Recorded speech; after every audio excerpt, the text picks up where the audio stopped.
Tara mga kumari kong kokak, gawa muna tayo ng isang masarap at masustansyang appetizer for today's video. Siguradong gaganahan kayo kumain pag meron kayong ganitong appetizer mga kumari kong kokak. Let's go! Hello mga kumari kong kokak! So for today's video, gagawa tayo ng isang napakasarap na appetizer. So magugustuhan nyo ito mga kumari kong kokak for sure. Dahil ang gagawin nating appetizer ngayon ay ang gulay na pinaka-kinaayawan ng lahat. At yan ang ampalaya. Tadadadan! So mga kumari kong kokak, so sa mga mahilig sa ampalaya, so gagawin natin siyang appetizer. So masarap siya isabay sa mga pritong isda, pritong baboy, pritong manok. So kahit siguro sa ang ulam, eto lang ang mga ingredients natin. Tadadadan! Kung titignan nyo, yan lang siya. Tsaka kaprasong luya.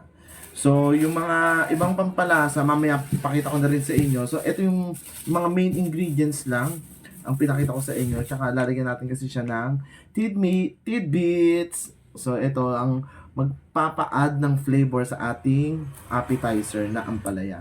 So, let's go! Mga kumari kong kokak, are you ready?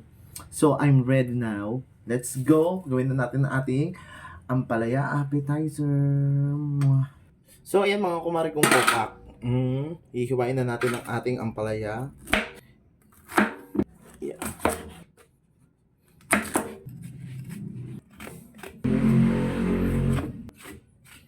Yan, nakita niya mga kumari kong kokak. So, yan, ganyan lang siyang kanipis. Kung ako gagawa, ganyan lang kanipis. Pero depende sa inyo kung gusto niyo makakapal. It's up to you. Wala tayong pakialaman. Charing. Hiwain lang natin siya.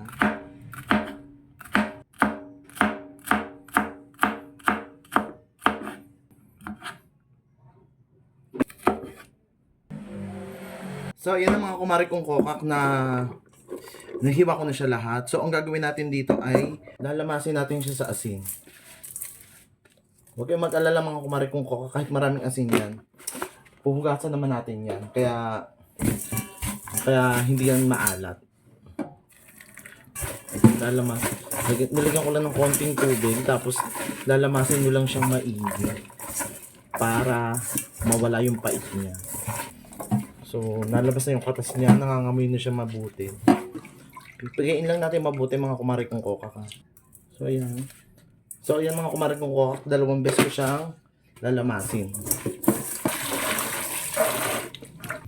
Yan, okay na itong pangalawang hugas mga kumari kong kokak. Ayan na siya mga kumari kong kokak. Oh. Malambot na siya. Piling ko pwede na nga siyang kainin ngayon kahit walang timpla. Charing. So, gagayatin na natin yung sibuyas. Maninipis lang din mga kumari kong kokak. Yung sobrang nipis.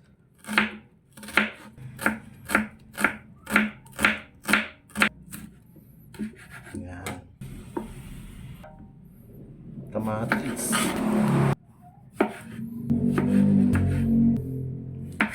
Ito kamatis naman mga kumari kong kokak. Tatanggalin ko itong mga buto. So nasa inyo naman kung gusto nyo yung buto niya. Kung gusto nyo siyang kainin. Wala naman ako magagawa, diba? Charing. Ayan, tanggal na yung buto niya. Pagkatanggal yung buto niya, so hiwain lang din natin ng maninipis. So, ayan na siya. Hiwa na ang ating kamatis. So, pag sa luya, konti lang. Pwede naman konti lang. Kasi ako konti lang din ilalagay ko. Yan. Yan, mga ganyan lang siya. Tabi nyo na yung sobra. So,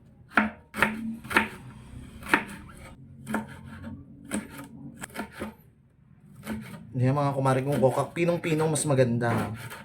Para hindi nyo siya manguya. Marami na siya. At malasang malasa na yan.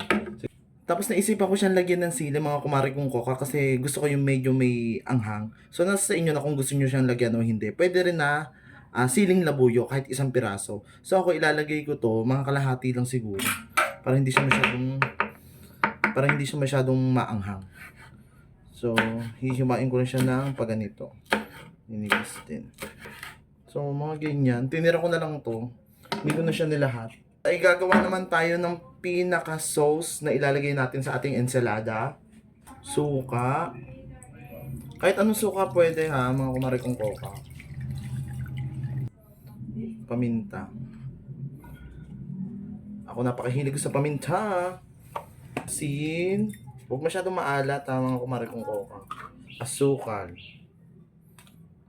Isa't kalahating kutsara nilagay ko.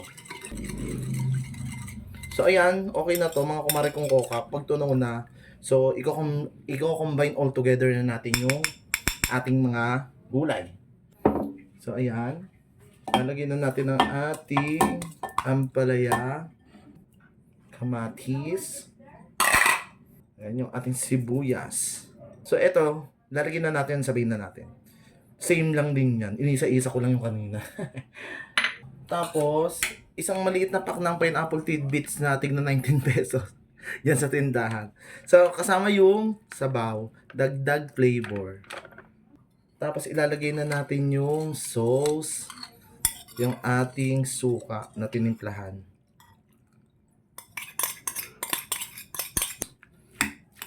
Mix all together lang yung mga kumare kong coca. So, ayan, tikman natin yung sabaw. Grabe. Okay na siya mga kumare kong coca. Ito na ang ating ensaladang ampalaya. Sarap. Kainan na mga kumare kong coca. So ayun mga kumare kong kokak, ito na ang ating ensaladang ampalaya. So titikman muna natin ha. Ako muna syempre unang titikim. Bago ko sabihin masarap. Pero yung sabaw kanina natikman ko na. Solid ang sabaw mga kumare kong kokak. Hindi kayo magsisisi. So titikman natin. Yan. Kompleto siya. May sibuyas, may kamatis, may pineapple, tsaka may yung ampalaya.